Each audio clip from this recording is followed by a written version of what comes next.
બગદાણાના નવનીત બાલદિયા હુમલા કેસમાં કોળી સમાજે ન્યાય માટે આગામી 1 ફેબ્રુઆરીના રોજ ભાવનગરમાં મહાસંમેલનનું આયોજન કર્યું છે।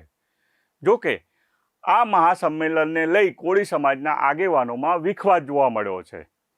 સોમનાથના ધારાસભ્ય વિમલ ચુડાસમાએ કોળી સમાજના મુખ્યમંત્રીની સાથે સત્તાના સમીકરણો બદલવાની માંગ કરી છે, તો બીજી તરફ કેબિનેટ મંત્રી અને અખિલ ભારતીય કોળી સમાજના પ્રમુખ કુંવરજી બાવળિયાએ સંમેલનના આયોજન અંગે સવાલ ઉઠાવ્યા છે, જ્યારે ભાજપના પૂર્વ સાંસદ દેવજી ફતેપરાએ સંમેલનનું આમંત્રણ હજુ સુધી મળ્યું નહીં હોવાનો દાવો કર્યો છે। નમસ્કાર દર્શક મિત્રો, હું છું સુરેશ વણોર અને આપ જોઈ રહ્યા છો બેનિફિટ ન્યૂઝ। બગદાણામાં જે ચાલી રહ્યું છે ત્યારે તમામ પાર્ટીના તમામ ધારાસભ્યો અને તમામ લોકોએ ત્યાં રજૂઆત સરકારને કરેલી છે। સરકારે એસઆઈટીની રચના કરી છે। એસઆઈટીની રચનાની તપાસ ચાલુ છે અને જે તપાસ ચાલુ છે જ્યાં સુધી તપાસનો રિપોર્ટ ન આવે ત્યાં સુધી જે તપાસ ચાલી રહી છે, હજી તપાસનો રિપોર્ટ નથી આવ્યો, પણ સમાજને અધિકાર છે, સંમેલન કરવું એ સમાજને અધિકાર છે અને સમાજને કોઈ રોકી ન શકે, કારણ કે સમાજ પોતાના હક અને અધિકાર માટે ગમે ત્યાં લડી શકે અને સંમેલન કરવું કે સમાજને ભેરું થવું એ સમાજને નક્કી કરે। જે સમાજ અને સમાજના આગેવાન નક્કી કરશે, હું એમની સાથે હંમેશા રહેવાનો છું। એસઆઈટીનો રિપોર્ટ હજી આવ્યો નથી એટલે એ વિષય ઉપર આપણે કંઈ ન કહી શકાય। એસઆઈટીનો રિપોર્ટ આવ્યા પછી આપણે કહી શકાય। પહેલી તારીખે વિમલભાઈ ત્યાં હાજરી આપશે સમાજનું જે સંમેલન છે અને સમાજના આગેવાન દ્વારા અને ત્યાંના આયોજક દ્વારા જો મને આમંત્રણ દેવામાં આવશે, હું 100% હાજરી આપીશ। જે એસઆઈટીનો રિપોર્ટ જે છે એ એસઆઈટીનો રિપોર્ટ આવ્યા સિવાય કોઈ પણ અમે એની ઉપર કંઈ પણ વાત કરવી મને યોગ્ય નથી લાગતું। કોળી સમાજ છેલ્લા ઘણા સમયથી એવું કહે છે કે રાજકીય પ્રભુત્વ કોળી સમાજને પૂરતા પ્રમાણમાં જોઈએ એવું મળતું નથી। હકીકત શું આમાં સમાજને પ્રભુત્વ મળવું જોઈએ? સમાજ બહોળો છે પણ સંખ્યા એટલી નથી। સમાજમાં અમારા સમાજમાં ધીમે ધીમે સમાજમાં એકતા થાય છે, ધીમે ધીમે સમાજમાં એડ્યુકેશન વધતું જાય છે, ભણતર અને શિક્ષણના કારણે સમાજમાં એકતા થઈ રહી છે। એમ ધીમે ધીમે સમાજમાં પહેલાં સમૂહ લગ્ન ન થતા, આજે સમૂહ લગ્નનો થાય છે। પહેલાં કોઈ સમૂહ લગ્નમાં ન જોડાતું, પહેલાં કોઈ વિદ્યાર્થી સન્માન સમારોહમાં ન જોડાતું। અમારા સમાજમાં પહેલાં કોઈ સરકારી નોકરીઓ ઉપર નહોતા, પણ આજે સરકારી નોકરીઓ પર અમારા સમાજમાં ડીવાયએસપી પણ જોવા મળે છે, એસપી પણ જોવા મળે છે, મામલેદાર પણ જોવા મળે છે। પણ જે પ્રમાણે સમાજની વસ્તી પ્રમાણે જેટલું એડ્યુકેશન જોઈએ, જેટલા નોકરીઓ જોઈએ એ પ્રમાણે નથી। એટલે સમાજ જેમ ધીમે ધીમે આગળ વધી રહ્યો છે, એકતા થઈ છે, એમ જેમ જેમ સમાજ જેમ આગળ વધશે, જેમ જેમ એડ્યુકેશન વધશે, એમ સમાજની જાગૃતતા પણ વધશે અને સમાજની પ્રવૃત્તિ સમાજને પણ દરેક પાર્ટીને સ્વીકારવું પડશે।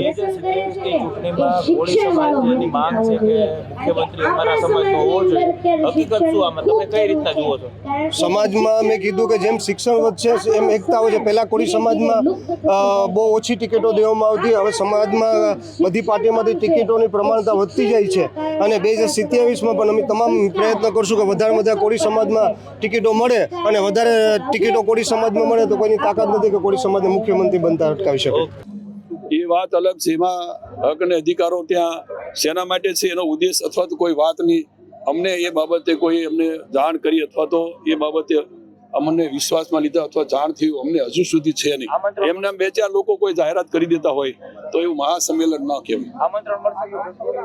હવે આમંત્રણ કયા હેતુ સાથે મળે છે એ હશે તો ચોક્કસ જઈશું, પણ એના હેતુ ને ઉદ્દેશો હોય અમને જાણવા મળે તો જઈએ, એમાં કઈ વાંધો નથી। સમાજનું છે હકની જે વાત આવી, સમાજ જે રીતના શિક્ષિત થયો છે એવી પણ માંગ છે કે આગામી સમયમાં મુખ્યમંત્રી કોળી સમાજ, જો આ કોઈ એક સમાજના માંગણી કરી લઈએ તો એમ મુખ્યમંત્રી ન થઈ। સૌ સમાજના લોકોનો વિશ્વાસ એને સંપાદિત કરવો જોઈએ, વિશ્વાસ જીતવો પડે કે બીજા અન્ય સમાજના લોકોનો પણ જેમાં સહકાર રહે, સાથે રહે અને સૌ સમરસતાના ભાગરૂપે આપણે વાત લઈને આગળ ચાલીએ તો સમજાય સમાજ મોટો છે, પણ અન્ય સમાજને વિશ્વાસમાં લઈને ચાલીએ તો એ શક્ય છે। બાકી કોઈ એક સમાજથી મુખ્યમંત્રી જે બગદાણાની જે મેટર છે, એસઆઈટીની કામગીરી આટલા સમયથી છે પણ હજી સુધી કોઈ તેમના દ્વારા કોઈ પણ પ્રકારની પ્રતિક્રિયા આપવામાં આવી નથી। જો રાજ્ય સરકારે અમે બધા મંત્રીમંડળમાં મારી સાથે છે એ પરસોત્તમભાઈ વગેરે ધારાસભ્યો સહિત અમે માન્ય